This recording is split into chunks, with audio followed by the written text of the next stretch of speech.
Hi guys, Lindsay here with Storybook Family Farm. So today I want to talk a little bit about the realities of what homesteading really looks like, and what it really is.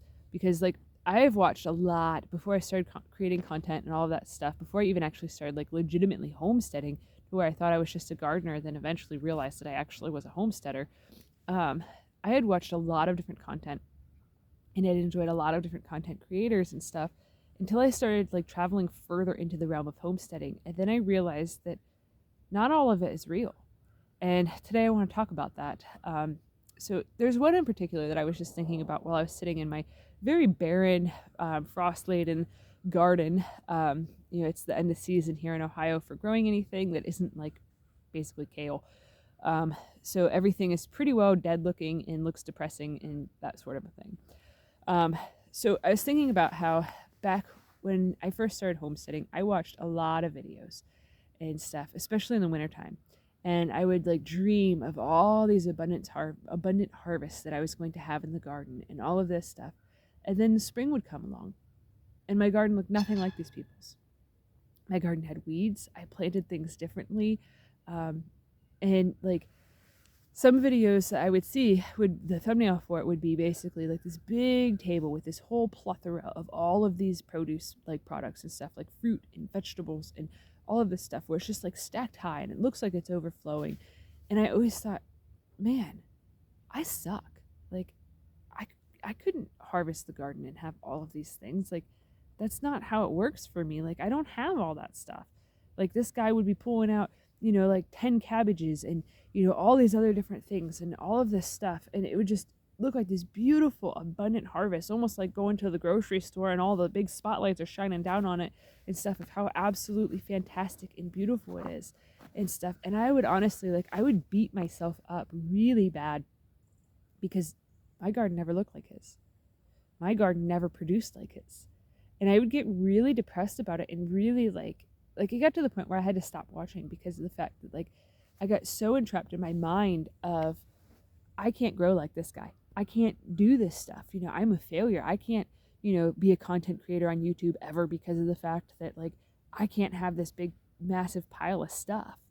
And then eventually it got to the point where I was thinking about it one day while picking green beans, and I was thinking about his channel and how, he puts out a video once, maybe twice a week, and it's usually this big pile of stuff and everything. And I was thinking about this as I'm picking a big mega basket, and it was my second time that week of picking a basket full of green beans. So it was I don't know, I got probably close to 10 quarts to can that in a week's time, which is quite a lot, especially when you live in town and had a very small garden.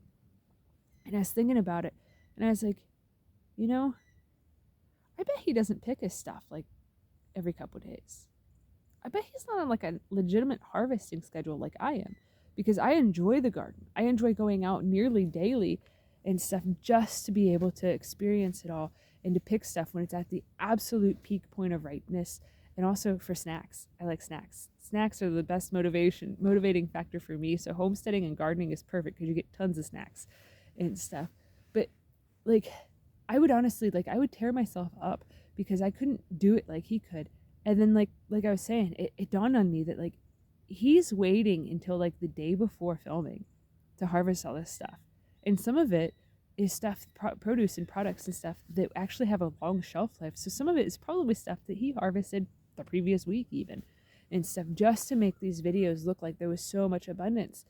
And if you've watched any of those videos and you're new to gardening, just know that I'm a very experienced gardener and I've never had anything look like that. My stuff, it comes out having bug marks on it. It comes out misshapen, funny looking and stuff, but wouldn't you know, it still tastes the same. It still is delicious. It still feeds us. It still sustains us, and it still makes us happy, even if it looks ugly, even if it looks terrible and stuff. But that's the reality. I refuse to buy anything to put on my garden. I refuse to spend money to produce food, except for, to buy seeds and stuff. I guess what I'm trying to say here is, however you decide to grow food, just grow it. Stop comparing yourself to all these content creators and all of these people that hire other people to help them with their gardens, that hire people to weed their gardens. No matter how you grow your stuff, it doesn't matter. Nothing of this matters. The only thing that matters is that you're enjoying yourself. And like that goes to say too with more than just gardening, but that's the easiest thing for me to bring up is with the garden and that sort of thing with that example. But you know, for us, we haven't owned this property for very long. This place was abandoned for years. It was in total disarray, and it still is. Like, we've owned it for 8 months, and we've been working tirelessly to create and build a established homestead here, like something that's actually productive, something that works, that has a nice flow to it, that, you know, it the main focus of it is actually productivity and not beauty and stuff. You know, there's beauty that'll come from the productivity, but, you know, our main focus is not aesthetics here. And that also is something that, as a content creator, that it is kind of a bit of a challenge to display what I'm doing here, because of the fact that it's not perfect. It's not an Instagram garden. It's not an Instagram homestead, you know, or even a typical YouTube homestead channel and stuff. It is what is real. It is the reality of what a homesteader really looks like and stuff. And so it may look messy, it may look chaotic, but I promise you one thing, it is always real. Everything on this channel is always real and stuff. And that's kind of how I set out to be whenever I started this channel, was to make content that was actually 100% authentic, that doesn't have any glitz, it doesn't have any editing, it doesn't have any like flashy clickbaity titles or anything of the sort, because the world doesn't need more of that. The world needs more things that are real, that show the reality, that show the ugliness and stuff. Because if you go into homesteading with the anticipation that you're going to look like these people on YouTube, and it's going to be all wonderful and all beautiful and all perfect and just absolutely flourishing and stuff, your first year you're going to feel so discouraged and so like bamboozled and angry with yourself and upset with yourself, because it's not going to look like that. It's going to look like what I have now and stuff, a big ginormous mess. It's going to look chaotic. It's going to have, you know, buckets that are in random places, tarps that are over animal shelters, and weeds. That's how it's going to look. Because honestly, if you're doing this thing right, you don't have time to worry about the stupid little stuff. You don't have time to worry about if somebody on the internet is going to think it looks pretty or if it looks perfect.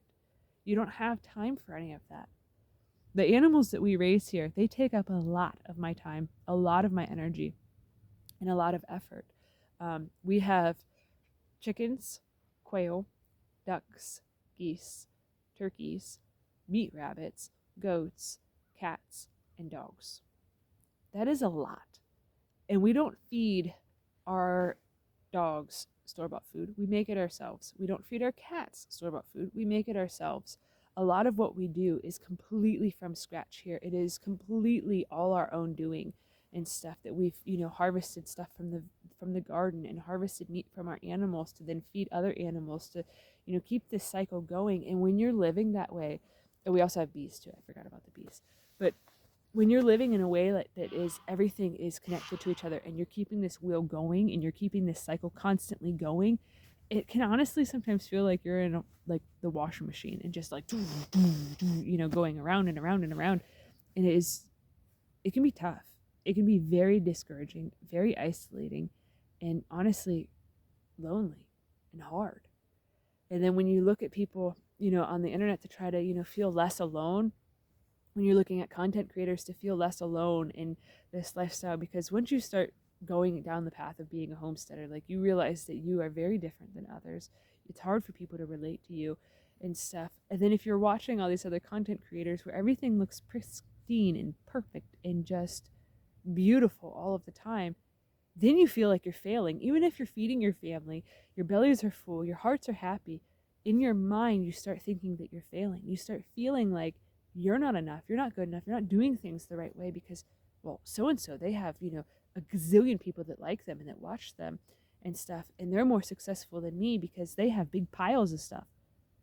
But the reality of it is, that stuff's not real. The real, the nitty gritty, the actual things are what is tangible to you and stuff. If you feel like you're a success at your garden or at your homestead, then you are. It doesn't matter if it looks that way to other people. What matters is you're filling your belly, you're filling your heart, and you're feeding yourself, and you're feeding the land, you're feeding your family. It doesn't matter what capacity you're doing that in. And that's kind of what I wanted to share with you guys, because like right now in the wintertime, I watch a lot more, well, I tend to watch a lot more TV and stuff because there's less daylight hours. There's less for me to do and stuff. So I try to get more inspiration off of other content creators. And like I sat down here to film a different video, and all I kept thinking about was the topic that I started talking to you guys about and stuff. So I figured maybe somebody out there needs to hear this message. But yeah, if you're enjoying our content, please give this video a thumbs up, share it with your friends on social media, and if you haven't already, please subscribe to help us grow. We'd greatly appreciate it. All right, thanks for watching. Have a good one, guys.